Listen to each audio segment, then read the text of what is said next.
Good evening everyone. So mga idol, may binili nga pala ako sa Shopee ng tinatawag na TNW A21 wireless lavalier microphone. So ipapakita ko sa inyo at ita-try din natin kung okay ba at kung sulit ba yung pagbili natin ito. So let's go.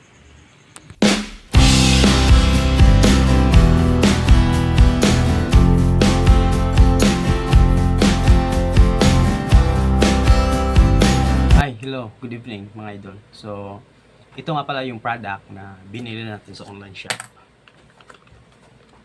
I don't know kung makikita ba. So TNW. So ito po yung nabili natin through online. So ipapakita natin at titingnan natin kung sulit ba talaga yung binili natin. So first, i-unbox natin siya. Let's go! So guys, i-unbox na natin yung product. So let's go! So first, makikita po natin yung user manual. So ito po siya. So nakasulat na po lahat dito. Yung introduction, ID diagram, how to use. Dito, naka step 1, step 1, step 2. So nandito lang po yan lahat. So pagigihan mo lang yung pagbabasa para mabilis mo siyang gamitin. So i-stopin muna natin to. So ito nga pala yung product. This is it.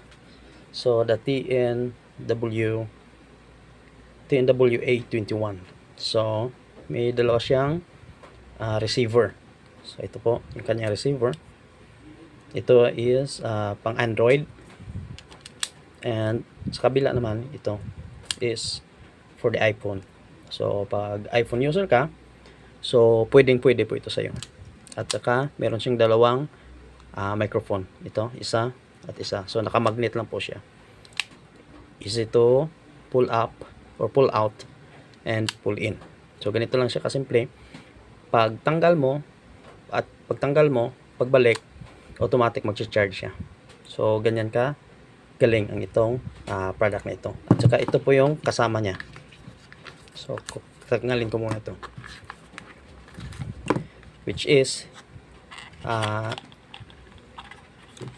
para sa charger. So naka type C na naman siya. So kung meron kayong type C na cellphone charger, so pwede po ito siya. So ito po yung mga product.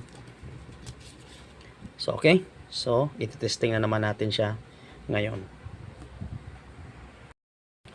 So iti-testing natin siya kung okay ba siya at kung ano ba yung kanyang maging function, or basta malalaman natin mamaya. Okay, let's go. So first, tatanggalin natin yung receiver kasi yung cellphone natin is Android, so ito yung isasaksak natin. Okay.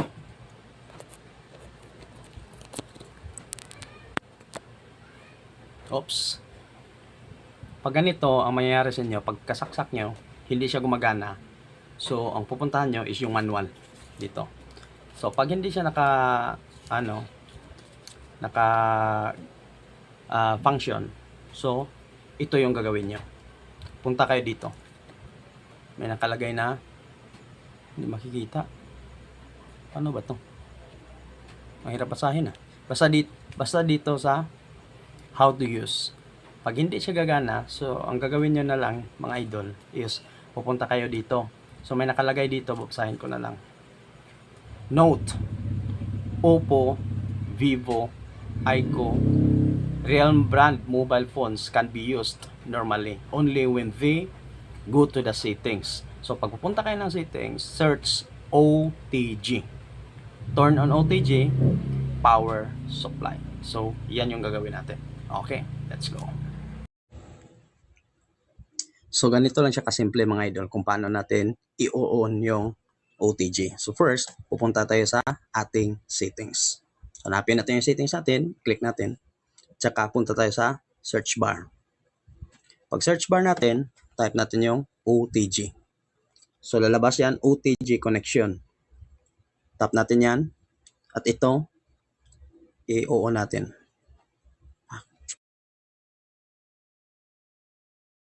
So mga lods, ito na po siya ngayon. So ginagamit na natin siya.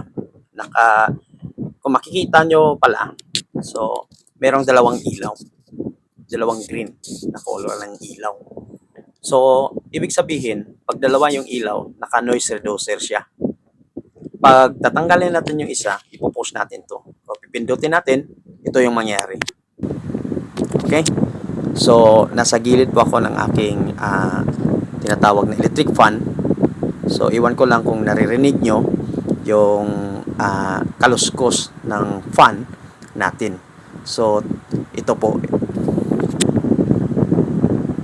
Okay? So try natin yung noise reducer. So pipindutin natin to. So ito po yung pinakaiba nilang dalawa. Pag naka-noise reducer ka, hindi mo maririnig yung mga excess na tinatawag na ingay sa paligid mo habang ikaw ay nagsasalita. So mga idol, hanggang dito na lang yung video natin sa ating quick review sa tinatawag na TNWA 21. So, mayroong pabor din akong hilingin sa inyo. Kung hindi ka pa nakapag-subscribe, mag-subscribe ka na idol. At mag-like na rin sa aking munting channel at sa aking video. So, kung meron kang katanungan about sa product natin, pwede kayong mag-comment. At kung meron naman kayong suggestion, pwede nyo rin idagdag sa comment dahil pupuntahan ko yan agad. So, maraming salamat and God bless.